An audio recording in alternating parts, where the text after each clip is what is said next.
Baada ya klabu ya Yanga kuweza kutangaza kwenda kutumia uwanja wa New Amani Complex uliopo pale visiwani Zanzibar kwenye michezo yao ya klabu bingwa barani Afrika kuanzia hatua ya makundi, sasa imekuwa ni timu ya tatu kwenda kuchagua uwanja huo wa New Amani Complex, ikianza timu kama ya Azam FC, Singida Black Stars, lakini pia timu ya Yanga Sports Club. Timu pekee ambayo imebakia katika uwanja Benjamin Mkapa ni timu ya Simba Sports Club. Sasa mchambuzi Ansi Lafari amejaribu kuelezea faida na hasara ambazo klabu ya Yanga watakwenda kuzipata baada ya kwenda kuhamia kwenye uwanja wa New Amani Complex. Hasara ambayo klabu ya Yanga wataipata ni kukosa mapato ya maingizo ya getini, kwa maana kwamba ukifananisha uwanja wa Benjamin Mkapa unaingiza watu takribani 60,000, ambapo unaweza ukatofautisha na uwanja wa New Amani Complex ambao idadi yake ya juu kabisa naweza kusema haifiki hata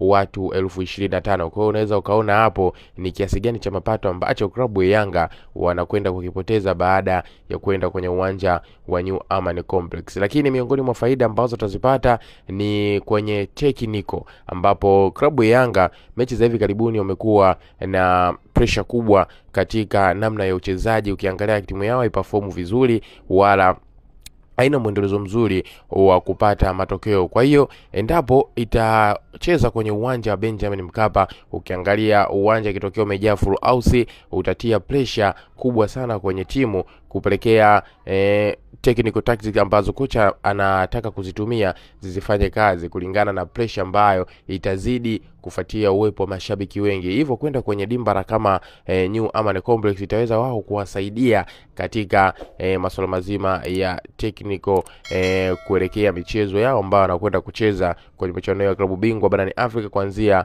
hatua ya makundi. Ni yapi maoni yako mwana michezo wangu? Njoo tuambie kupitia sehemu hii ya comment, bila kusahau kulike, kushare na kutufollow.